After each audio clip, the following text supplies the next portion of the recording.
Hey, welcome to Walking the Path. Happy Thursday. Happy walking the path. Happy day. Happy holiday, holy day season. So many holy days, starting with the solstice last Thursday. We did, hey, welcome. Welcome. Hey, Petra, welcome. Hey, Felicia, welcome. So grateful you guys are here. We've got Instagram world over here. And then on the other platform, we've got Facebook and YouTube. Thank you.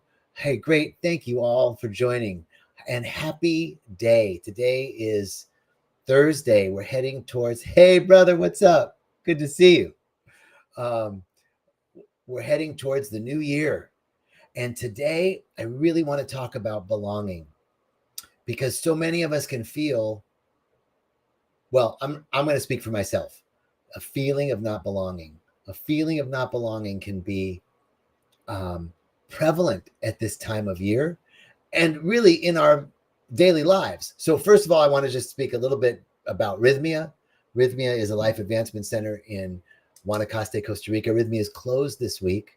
The one we only close for a couple weeks a year. We're closed this week. We'll be opening up next week, Saturday. People will start arriving. Hey, Diego, what's up? And I will be leading the introductory workshop to get people ready to take their first journey on New Year's Day. And so I'm teaching all week at Rythmia next week, and I'm super grateful. And so for those of you on the Facebook and YouTube platforms, you'll see the number. If you're on the Instagram platform, just check out rythmia.com. Okay, so belonging. I got to tell you guys how important it is to go on retreat. Can I tell you how important it is to retreat from daily life? Holy moly, so important. I did a retreat I for myself. Hey, Eric, what's up? I did a retreat for myself, or Erica. Hi, Erica. I did a Meg. Oh my God, great to see you, Meg. I did a retreat recently, and I found out, like, it was a psilocybin retreat, and I got to see an old story. Oh man, like an old story surfaced. It was really, but before I even started seeing any visuals, this remembrance came forth, and I had been having.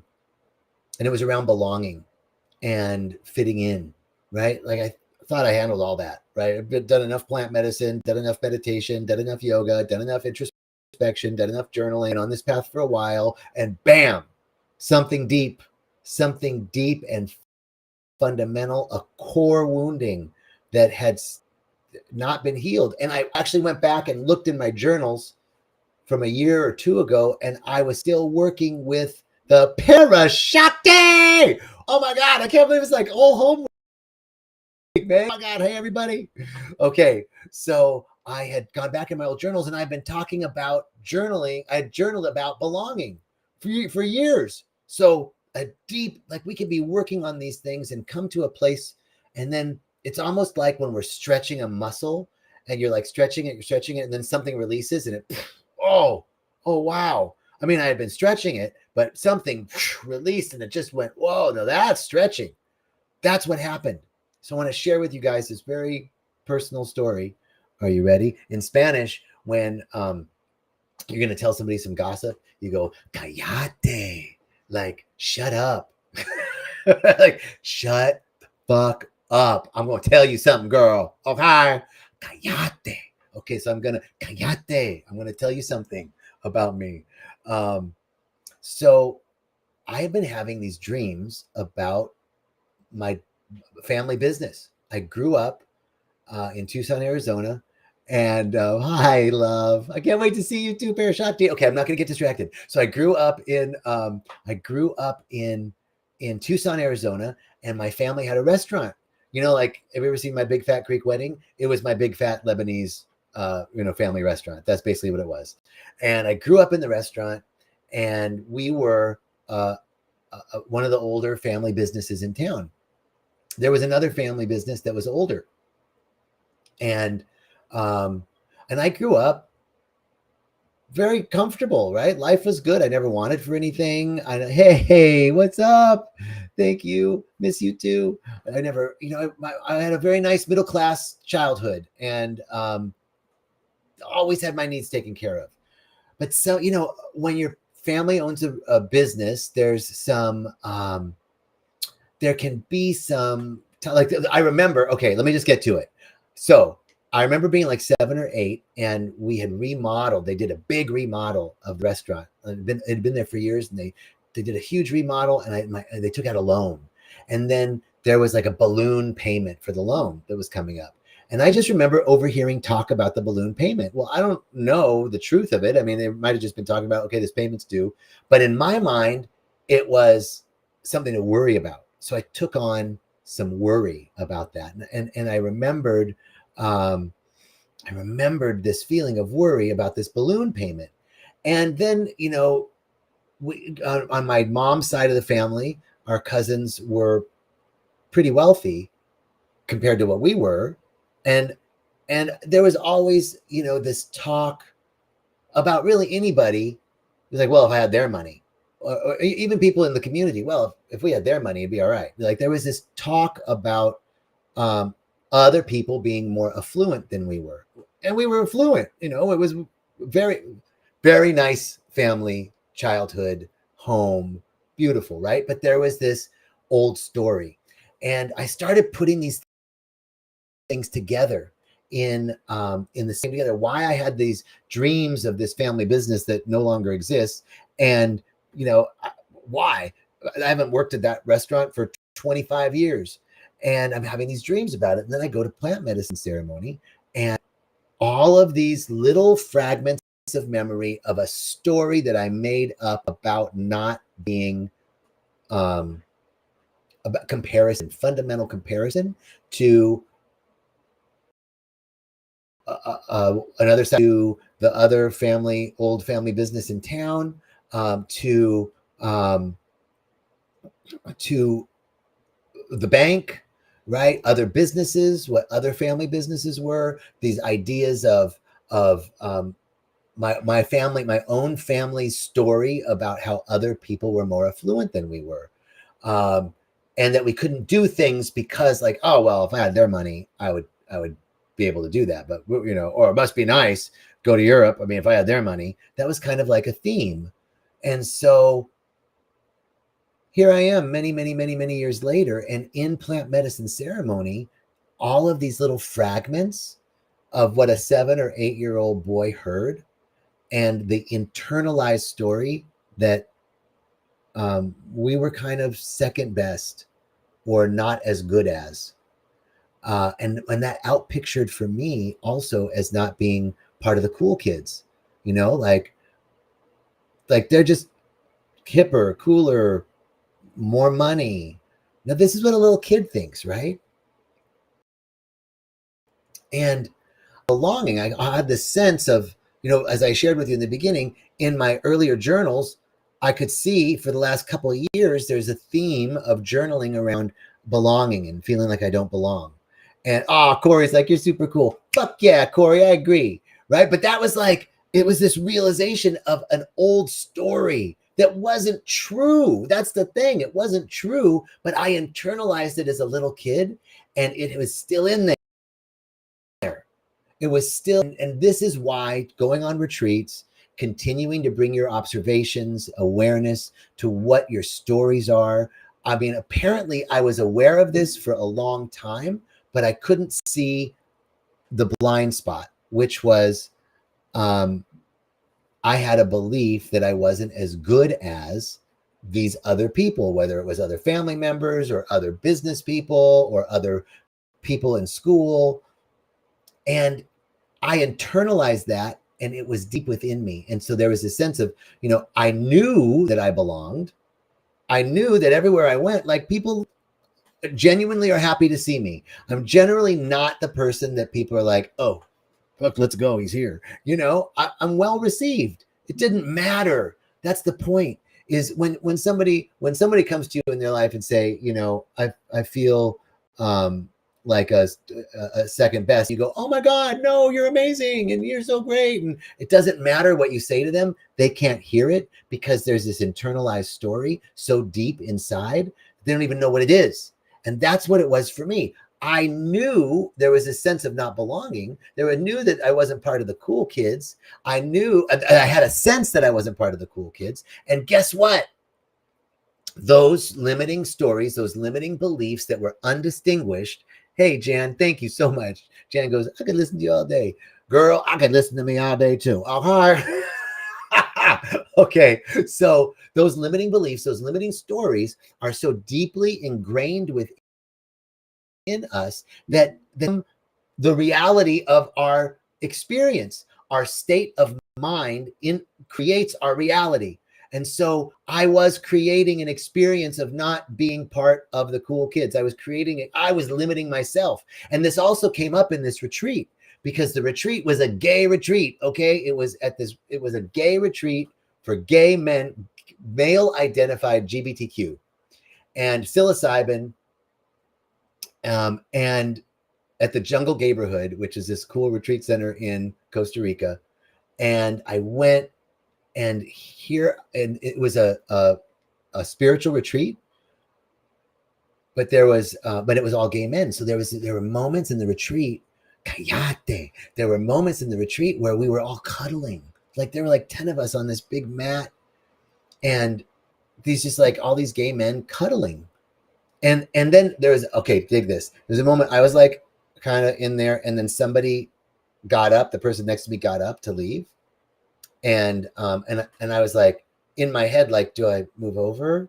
What do I do? I don't know what to do. Right. Like, I could see how my limiting stories of being excluded were making me excluded when all I had to do was dive in. And this is what it is with life. Like, life is this big cuddle puddle. Just fucking dive into the cuddle puddle, right? And nobody's going to be like, get away. No, they're like, oh, come on. And it was so healing because, well, typically cuddling leads to sex, right? So it was really nice to be in a situation where it didn't lead to sex, where we were just loving each other as gay men without it having to lead to let's get it on, without having to do that. Really amazing. All healing about belonging, all healing and seeing the ways in which I was limiting my own experience by feeling outside, by making myself an outsider. Feeling like an outsider, I was making myself an outsider, and I was having the experience of being an outsider. Isn't that fucking crazy? Thank you. Is it Randy? I don't remember. I can't read. Argandi 73 says, thank you. This resonates so much. It resonates with me too. Because I'm creating it. I can still see. So here's the thing. When we have these big realizations, right? It doesn't mean Rita. Oh, Rita, what's up, girl? She's like, it's me, it's Rita. When we have these big realizations, it doesn't mean just because we have the realization that it's healed. What it does mean is that now we get to continuously bring our awareness to this.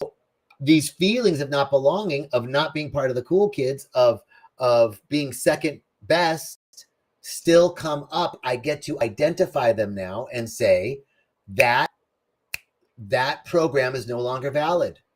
I'm turning the page on that story because Corey told me I'm cool, right? Right? Really change the story to, hey, Brock, what's up, brother? We have to change the story and consciously turn the page. We've healed something in the plant medicine journey. We've healed something in our meditations and in our journaling. And now when it comes up again in life, we get to change the story and identify it and go, oh, there's that feeling of not belonging. Oh, there's that feeling of me withholding myself. And actually creating the feeling of exclusion within me and therefore replicating that feeling in my experience. So I get to turn the page and extend myself a little bit. I get to turn the page and go forward. And what if I get rejected? Oh, fucking what?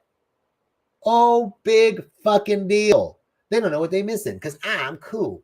Right? Cool. That's right. You cool. I cool. We cool. We are, let me tell you something. We all come from a line of cool fucking people. Even if you don't believe it. Cool, successful, lucky, and good looking. I told this story recently at Rythmia. For each of us to be here right now, we had to come from a long line of good looking, successful, cool, belonging people. We had to come from a line of people that belong. We had to come from a line of people that were successful, good looking, and lucky. Lucky. You feel like you're not lucky? For you to be here, you had to be lucky, because for you, every one of our ancestors from the first creepy crawlies that came out of the sea had to be successful enough, had to be lucky enough to be born, had to be successful enough to make it to an age where they could reproduce, had to have as great a sense of community and belonging to be able to find another member of the species, be good looking enough for that member of the species to be attracted to them, to reproduce. They had to have a community to support. They had to belong to something. And from that belonging, that offspring was able to, lucky enough and successful enough, to grow up into an age where they could reproduce, and had to be good looking enough for another member of the species to be attracted to them and reproduce. And that offspring had to be lucky enough and successful enough to make it to an age where they could reproduce, had to have enough belonging, enough community, had to be good looking enough to attract another member of the species, for that member to have an offspring, bam, and so on and so on and so on and so forth, until you and me, so you and me, we come from a long line of lucky, successful people who belong, community people, and good looking. Don't get it twisted. You good looking, baby. You good looking. You cool. Had to be for us to be here right now. Let's just be real about it. So when those stories of not belonging come up, when those stories of not enoughness come up, we get to identify them. Ooh, that feels, I'm going to turn the page on it. I'm going to let that go. I'm going to let it be. That no longer belongs. That, hey, Paula, that story is no longer valid. Just identify it. But it comes from, so when we have these big insights in meditation or big insights in plant medicine, they get healed, and then they come back up and you go, oh man, I thought I healed that. You did, but, you did. And it takes time to retrain the mind.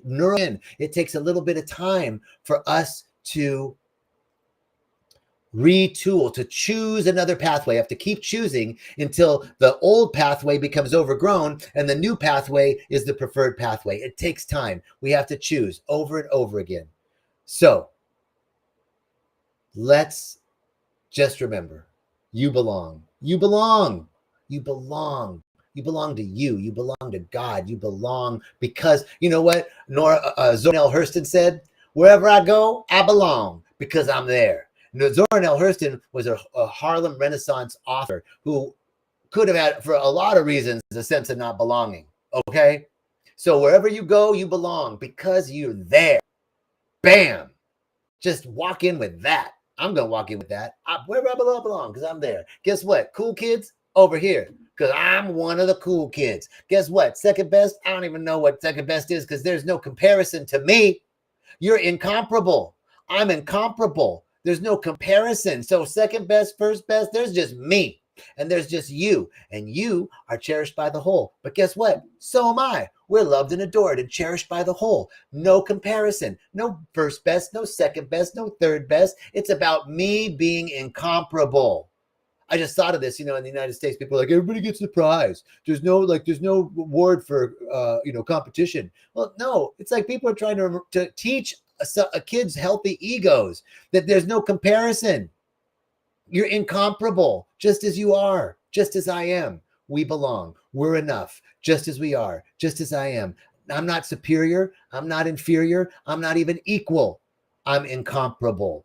I belong because I'm here. I belong. You belong because you're there. Cool kids, this way. That's what I'm talking about, boo. Cool kids, line up because we over here. All right. Corey says, better to put yourself out there. Rise up. You miss 100% of the shots you never take. Wayne Gretzky, 100%. So take the shot. Hey, Aviana, good to see you, sister. All right. I got to tell you, Ben, what's up, buddy? I love you guys. I love you, Ben. I love you all. Thank you so much. So thank you. Don't forget, you belong because you're there. Wherever you go, you belong. Cool kids, we cool. We lucky, we successful, and we good looking. All right. All right. Thank you. Thank you. Thank you. Peace and richest blessings on this new year. We're approaching a new year. If you want, you guys, I did a Facebook, Instagram live last week on a New Year's process. You can just type in solstice end of year process, John Jacob Mubarak, and there's a whole New Year's process for you to do. Or you can DM me on Instagram or Facebook, and I'll send it to you. All right. Love you. Thank you, Tracy. Beautiful. Thank you, everybody, for joining. Peace and riches.